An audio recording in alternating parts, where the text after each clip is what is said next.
Alors, je ne sais pas si vous faites de l'équitation. Et moi, je n'avais pas. Mais ce que j'ai compris, c'est que quand on monte à cheval, la martingale, pour les chevaux, c'est une sangle que l'on met sur la tête du cheval et qui empêche en fait que le cheval parte n'importe où, à droite ou à gauche. Que le cheval parte, comme les autres fois, à randon, R-A-N-D-O-N, un mot du vieux français qui veut dire randonner. Partir à randon, c'est partir au hasard, en anglais at random, à randon. La martingale, c'est une sangle qui empêche le cheval de partir dans tous les sens. Ça, c'est pour l'équitation. Alors maintenant, avec le casino, le rapport au casino. Quand on joue au casino et qu'on perd en fait, on se dit, pour arriver à récupérer ses gains et à récupérer sa perte, en fait, on va miser le double.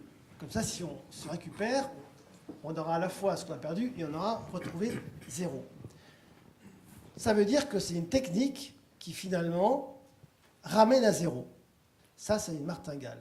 Donc c'est une technique particulière, un objet, une manière de voir le monde, financier ou autre, qui veut juste dire que finalement, quand ça bouge trop, on va s'arranger pour qu'on reste sur la ligne prévue d'avance. Voilà. Ça, c'est une martingale. Alors, rapporté au marché.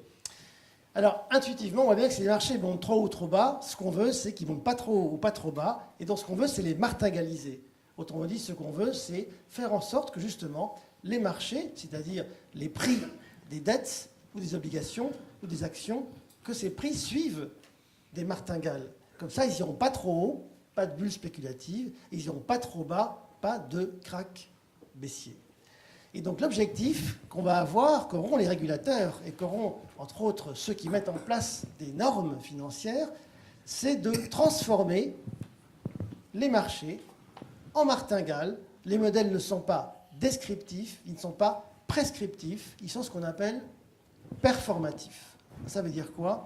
C'est un mot qui vient du français performer, mettre en forme, configurer.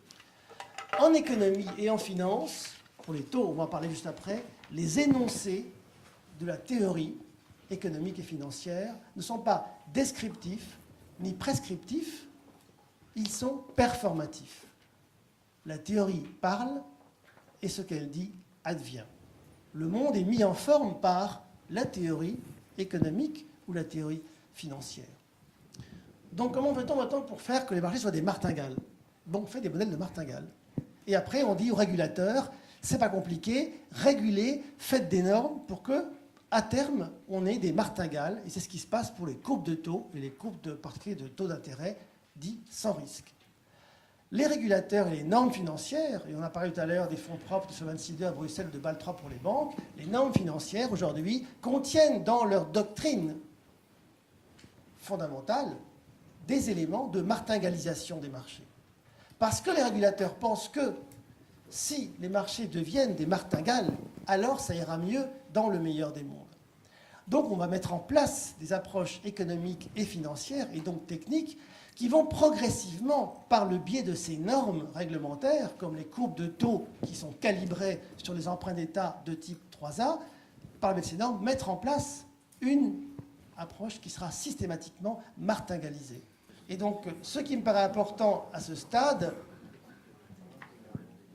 c'est de souligner comment est-ce que les modèles mettent en forme le monde, et donc la vigilance que l'on doit avoir sur la refondation de l'économie et de la finance n'est pas juste une vigilance sur les économies des États et sur leurs dettes et sur les marchés, mais également sur les modèles abstraits que très peu d'individus connaissent et qui les construisent.